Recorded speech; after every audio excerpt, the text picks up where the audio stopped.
How are we all? Good to know. Thank you.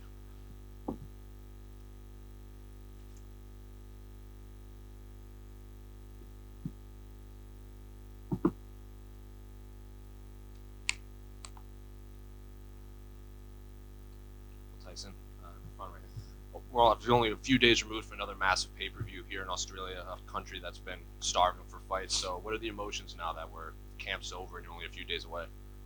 It feels good for camp to be over for sure. I felt like fighting for the past 3 weeks, but it's exciting to be back on home ground, man. Seeing all the fans, it's been a vibe, even at the airport.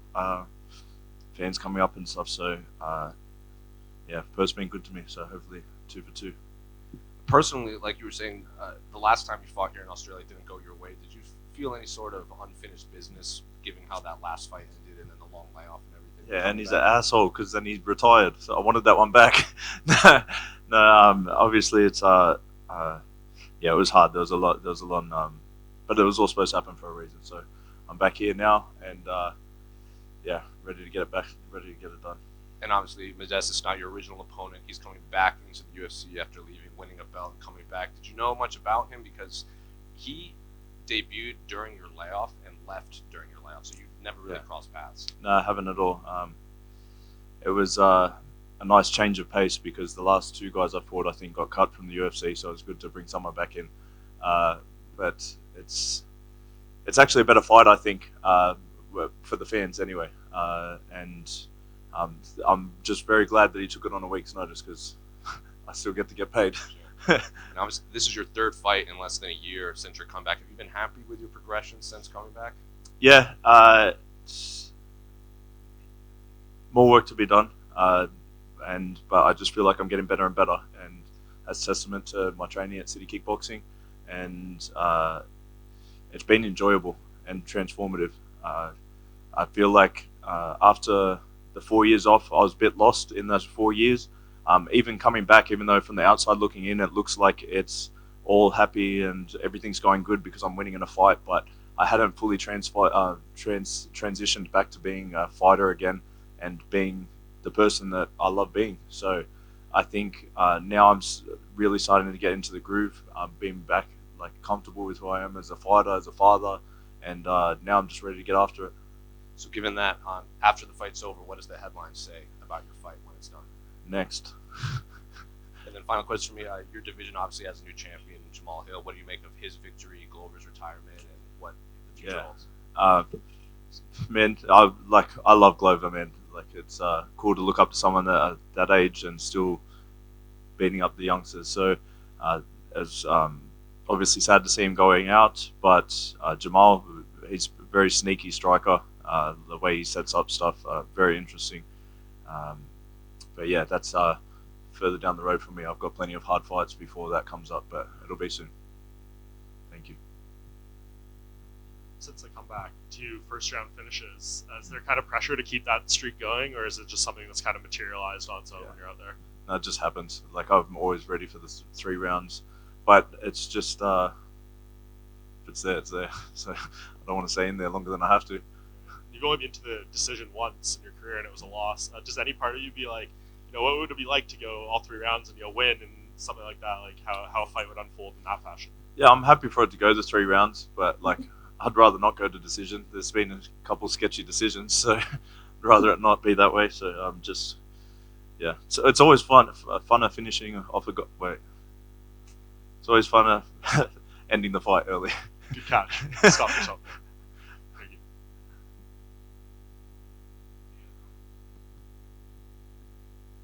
How you going, Dyson? Yes, sir. After having such a significant layoff, when having those kind of conversations with your family about coming back after knowing what you put on the line each time you fight, how do those kind of conversations go with your family? I'm very lucky that the people very close to me don't care whether I get knocked out, cold, or win. They just know that I'm doing what I love, and no matter how I went out in the octagon, at least I'm doing what I love, and I'd be happy to go out that way. You've got another teammate coming back from a bit of a time off, Shane Young. You give him any kind of words of advice and anything like that? Yeah, we've spoken a couple times about it. Just like, brother, you've been off, like, go get your money. I know how it is when you're not fighting, you're not getting paid. So I was like, make sure you go in there and make a statement. But he's been training hard. It was a very hard camp down at City Kickboxing, so I'm excited to see how he comes out. It's there's definite pressure. You don't know what kind of fighter is going to turn up. You don't know who you are. Like after that long, are you going to show up and put on a show? Are you going to be rusty? So it's good to get that first one out and get those questions answered.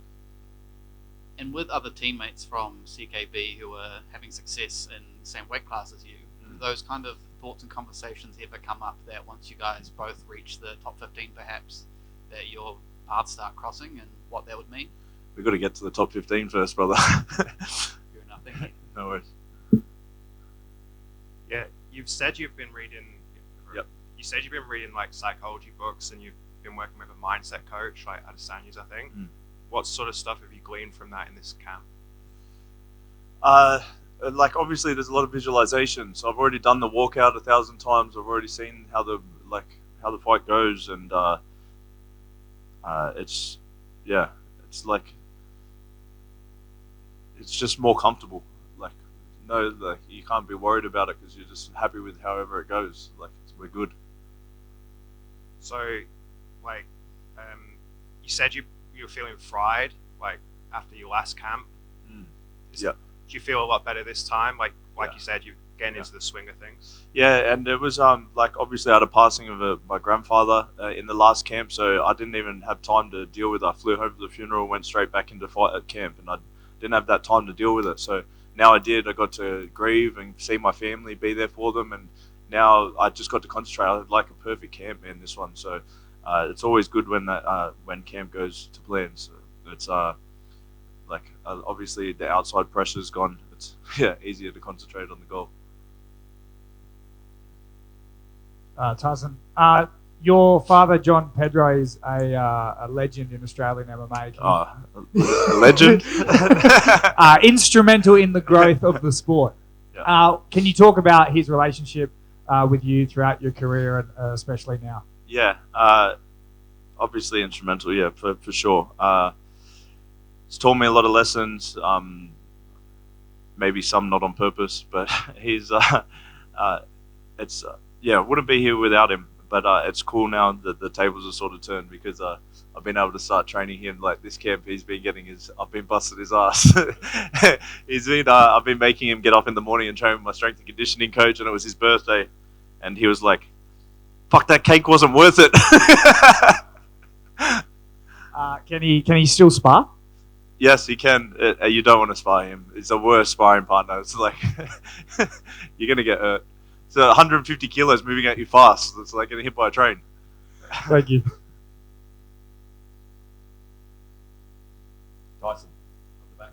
Yes, sir. Just your thoughts on the main event, please. Scared. I hate watching my friends fight. So I know he's capable of winning and doing what no one thinks he can do, but I just want him to pull off the win. But I hate watching fight. I'd rather be in there 100%. So I know he's ready. And with Ty not fighting, will you be stepping into Shoey responsibilities with a win? Hell no. That's his. That's disgusting. No, he can keep that, right? That's not our thing. That's his thing. So keep the shoeys. Even Laura, she tricked me into a shoey, but it was because it was a fresh shoe. But yeah, that's it for me for shoeys. Thanks, mate.